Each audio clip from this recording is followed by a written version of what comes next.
بسم اللہ الرحمن الرحیم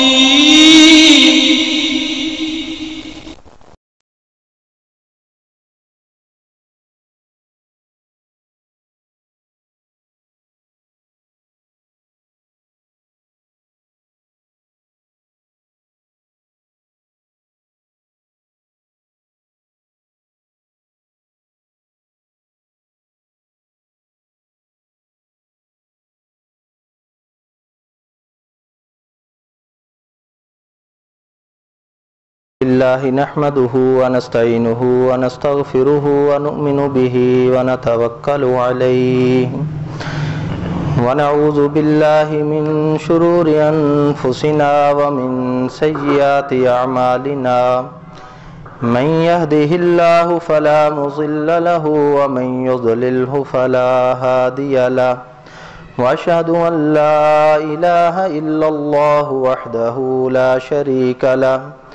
واشهد ان سيدنا وسندنا ومولانا محمدا عبده ورسوله اما بعد فاعوذ بالله من الشيطان الرجيم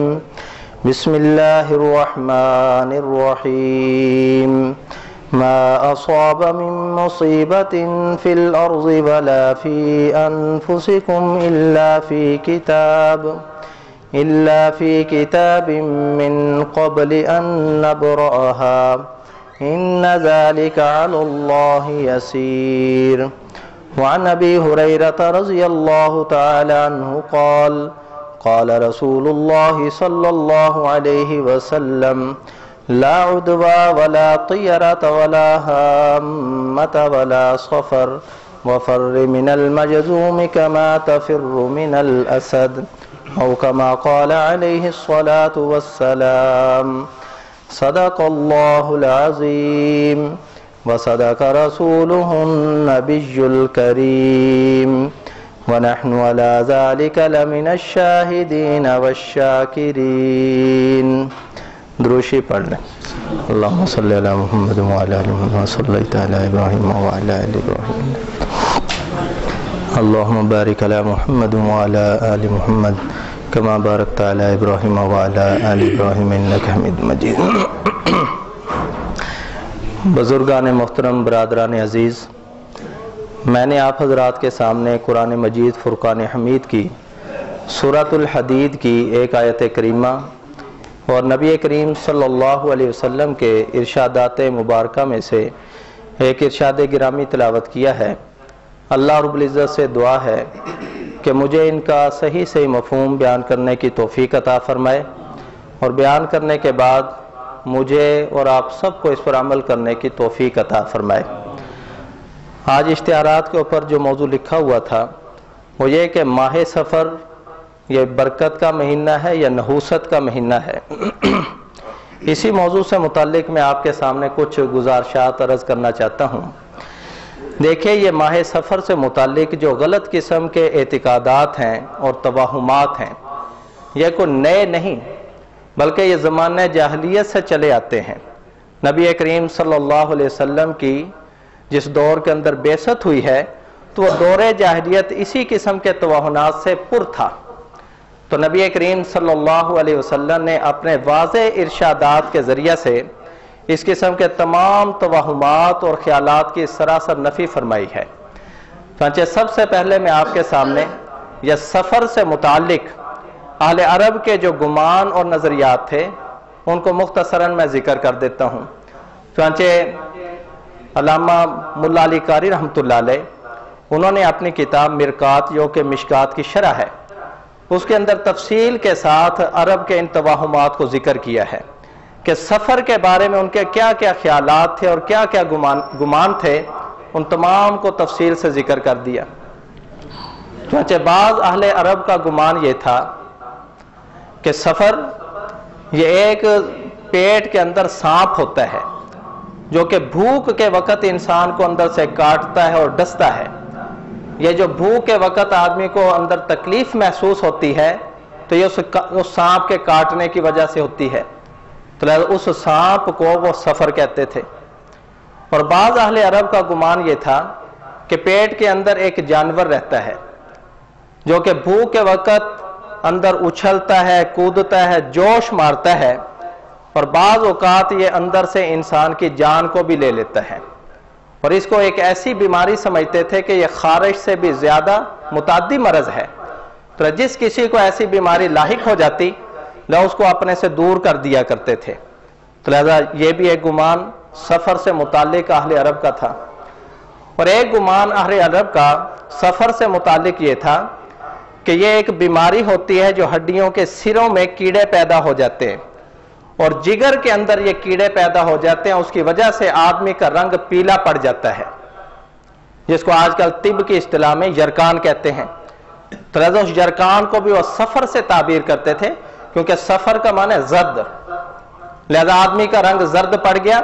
لہذا اس کو بھی یہ بیماری سے تعبیر کرتے تھے، اور اس کو بھی متعدی مرض سمجھا جاتا تھا۔ جس کو یرکان ہو گیا، پیلیا ہو گیا، لہذا اس کے ساتھ کھانا پینا، اٹھنا بیٹھنا، اس سے گفتگو کرنا، یہ سارا کچھ ترک کر دیتے، یعنی اس کو چھوت کی ایک مرض سمجھا جاتا تھا۔ اور ملا علی قاری رحمۃ اللہ علیہ نے فرمایا کہ ایک گمان ان کا یہ تھا کہ یہ سفر یہ ایک مہینہ ہے، جس طرح ہمارے نزدیک بھی مشہور یہ ہے کہ یہ مہینہ ہے جو کہ محرم اور ربیع الاول کے درمیان آتا ہے، یعنی اسلامی مہینوں میں سے یہ دوسرے مہینے کا نام یہ سفر ہے، جس کی آج یہ 7ویں تاریخ ہو چکی ہے۔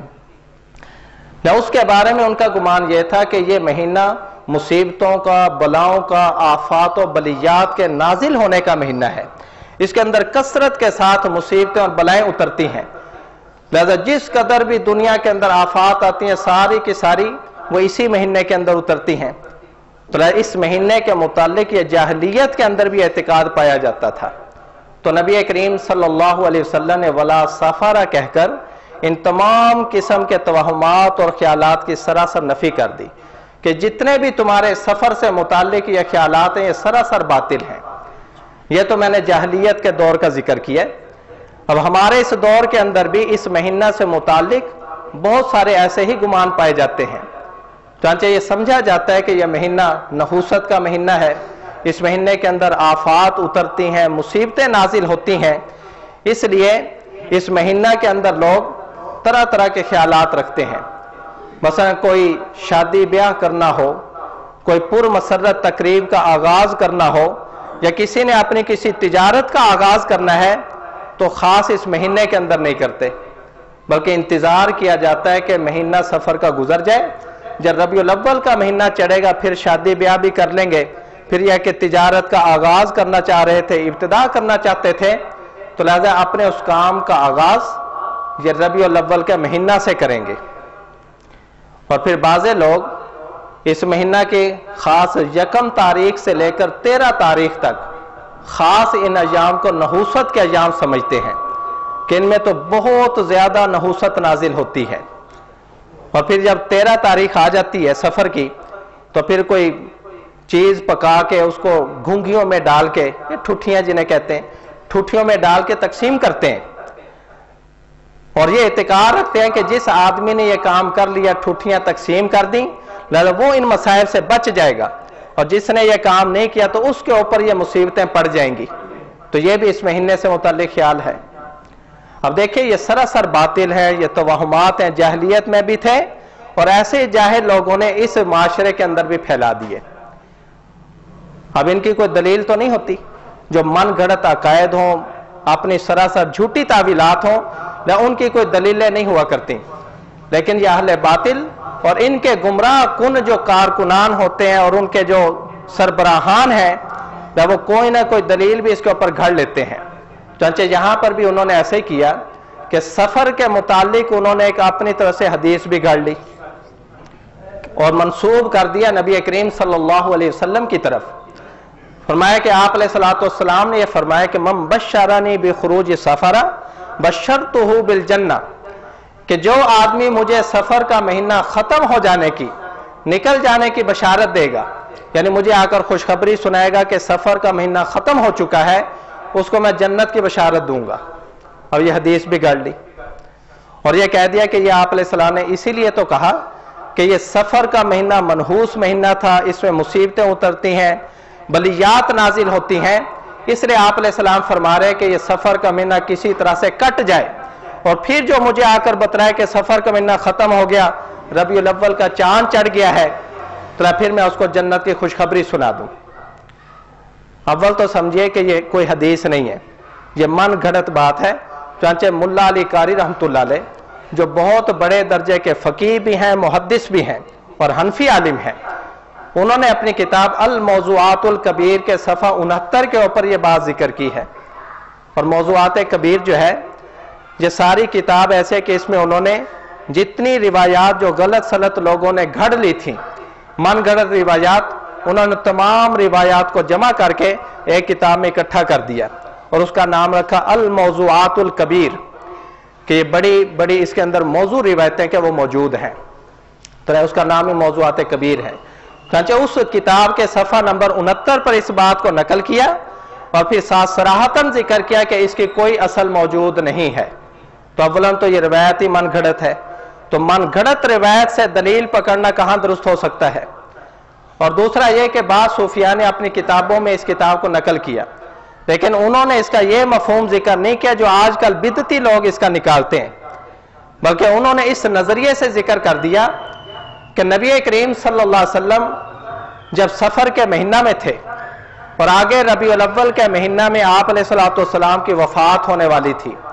دیکھو یہ صرف انبیاء علیہ السلام کو اطلاع دی جاتی ہے، آخر وقت میں انہیں باقاعدہ اختیار بھی دیا جاتا ہے کہ دنیا میں رہنا چاہو تو دنیا میں رہو، ہمارے پاس آنا چاہتے ہو ہمارے پاس آ جاؤ۔ تو انبیاء کرام علیہ السلام وہ آخرت کو پسند کرتے ہیں، تو نبی کریم صلی اللہ علیہ وسلم بھی چونکہ آخرت کو پسند کر چکے تھے اور ربیع الاول کے مہینہ میں آپ کی وفات ہونے والی تھی، تو آپ علیہ السلام کو اللہ تعالیٰ کی ملاقات کا شوق تھا، اس لیے کہ جو اپنی زندگی اچھے طریقے سے گزار چکا ہو اور جس کو معلوم ہو کہ میں نے جہاں پر اب جانا ہے وہاں میرے لیے بڑی نعمتیں ہیں، بڑی عظمت اور شان ملنے والی ہے، اس کو لازم بات ہے کہ موت کا شوق ہوگا، اللہ کی ملاقات کا شوق ہوگا۔ من احب لقاء اللہ احب اللہ لقاءہ، میں جو اللہ تعالیٰ کی ملاقات کو پسند کرتا ہے تو اللہ تعالیٰ بھی اس کی ملاقات کو پسند کرتے ہیں۔ تو لہذا آپ علیہ السلام کی ماہ ربیع الاول میں وفات ہونے والی تھی، اس لیے سفر کے مہینہ میں آپ علیہ السلام کو شوق ہے کہ کب سفر کا مہینہ گزرے، ربیع الاول کا مہینہ آئے اور میری وفات ہو اور میں اللہ رب العزت کی بارگاہ میں جا پہنچوں۔ تو یہ شوق لقاء کے اندر فرما رہے تھے کہ جو مجھے یہ خوشخبری سنائے گا کہ ماہ سفر ختم ہو گیا ہے اور ربیع الاول کا مہینہ آ گیا ہے، اس کو میں جنت کی خوشخبری سنا دوں گا۔ تو اس معنی کے اعتبار سے بعض صوفیاء نے اس روایت کو نقل کیا، ورنہ اصل یہ کہ کوئی حدیث نہیں ہے بلکہ موضوع اور من گھڑت بات ہے۔ ملا علی قاری رحمۃ اللہ علیہ نے اس کی تصریح کی ہے، ورنہ اس حدیث کے اندر کہیں بھی ماہ سفر کی نحوست وغیرہ کا کوئی تذکرہ قطعاً موجود نہیں ہے۔ اور بعض لوگ اس مہینہ سے متعلق یہ اعتقاد رکھتے ہیں کہ اس مہینے کے آخری بدھ کو عید کا دن ہوتا ہے، یعنی آخری چہار شنبہ جو آتا ہے وہ عید کا دن ہے۔ چنانچہ خاص طور پر مزدور لوگ جو کسی کے ہاں کام کر رہے ہوتے ہیں تو جب آخری بدھ آتا ہے تو اپنے مالک سے مٹھائی طلب کرتے ہیں، کہتے ہیں آج عید کا دن ہے مٹھائی کھلاؤ، اور خاص طور پر کام سے بھی چھٹی کر دیتے ہیں، آج کام نہیں کرنا مٹھائی کھانی ہے۔ ان سے پوچھا جائے آخر کون سی خوشی آپ کو چڑھ گئی ہے کہ آپ اس کو عید کا دن بنا رہے ہیں؟ مسلمانوں کی تو دو عیدیں ہیں، عید الفطر ہے یا پھر عید الاضحیٰ ہے، کوئی تیسری عید کا وجود اسلام کے اندر نہیں، لیکن یہاں تو ہر دن عید کا دن نکال لیتے ہیں، اس طرح کہ کھانے پینے کی لت لگی ہوئی ہے، کسی بہانے سے کھانا پینا ملے با عید بنا لو۔ تو یہ آخری بدھ کو عید کا دن قرار دیتے ہیں۔ ان سے پوچھا جائے کیوں بھئی یہ کیوں عید کا دن ہے، تو اس پر وہ بات کہتے ہیں کہ اس آخری بدھ کو نبی کریم صلی اللہ علیہ وسلم نے غسل صحت فرمایا تھا کہ آپ علیہ السلام بیمار ہوئے تھے، آخری بدھ کو آپ علیہ السلام کو صحت مل گئی تو آپ علیہ السلام نے غسل صحت فرمایا تھا، اسے یہ خوشی کا دن ہو گیا، اسے آج ہم نے کام نہیں کرنا مٹھائی کھانی ہے۔ اور اس پر ایک شعر بھی گھڑ رکھا ہے، آخری چہار شنبہ آیا ہے، غسل صحت نبی علیہ السلام نے فرمایا ہے۔ حالانکہ یہ بات بالکل یہ غلط ہے اور یہ تاریخ کو مسخ کیا گیا ہے اور یہ مسلمانوں کو گمراہ کرنے کی بڑی سازش ہے۔ حقیقت یہ ہے کہ سفر کے آخری بدھ کو نبی کریم صلی اللہ علیہ وسلم کی مرض الوفات کی ابتدا ہوئی تھی۔ اب اسے اندازہ لگائیں کہ دشمنان اسلام کیسے کیسے نشتر چلاتے کہ جس دن ان کا نبی بیمار ہو رہا ہے، جس بیماری کی وجہ سے ربیع الاول کی 12 تاریخ کو جا کے وفات ہوگی، اس بیماری کے دن کو بھی عید کا دن بنا لیا کہ خوشیاں مناؤ کہ تمہارا نبی نعوذ باللہ بیمار ہو رہا ہے۔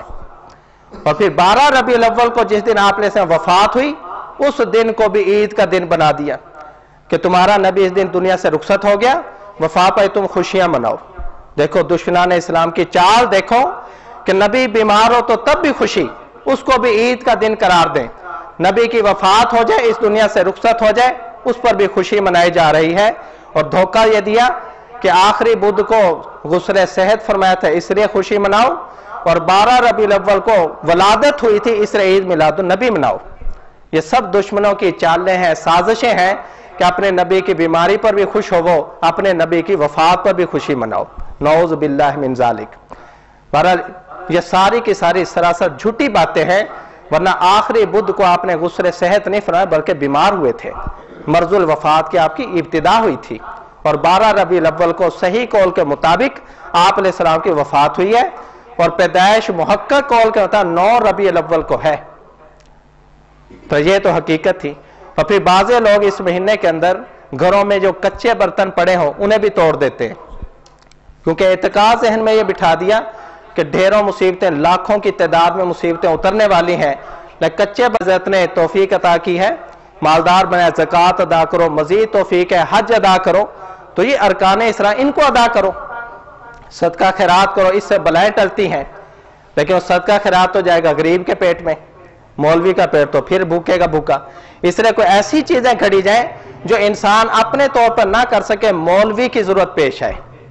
تو اس لیے مولویوں نے ایسی ایسی باتیں گھڑ کے وہ لوگوں کے اندر رائج کر دی، کیونکہ ایسی لمبی چوڑی نماز عوام کو پڑھنی نہیں آئے گی، وہ پھر مولوی کو بلائیں گے کہ آپ ہی ہمیں آ کے جماعت کروا دو، ورنہ تو یہ لاکھوں کی تعداد میں جو آپ نے مصیبتیں لکھی ہیں یہ ساری ہمارے گھر میں پڑ جائیں گی۔ پھر مولوی صاحب بڑے چوڑے ہو کے وہاں جاتے ہیں اور وہاں ان کو پھر نماز پڑھاتے ہیں، وہاں پر کھانا کھاتے ہیں، اور پھر ان کا کہتے ہیں کہ اب آپ کے گھر میں کوئی مصیبت نہیں آئے گی، کیونکہ سب سے بڑی مصیبت تو یہ خود آ گئی تھی، کیونکہ گھر کا سب کو لوٹ کے چلا گیا، اور اب کہتے ہیں اب کوئی مصیبت نہیں آئے گی۔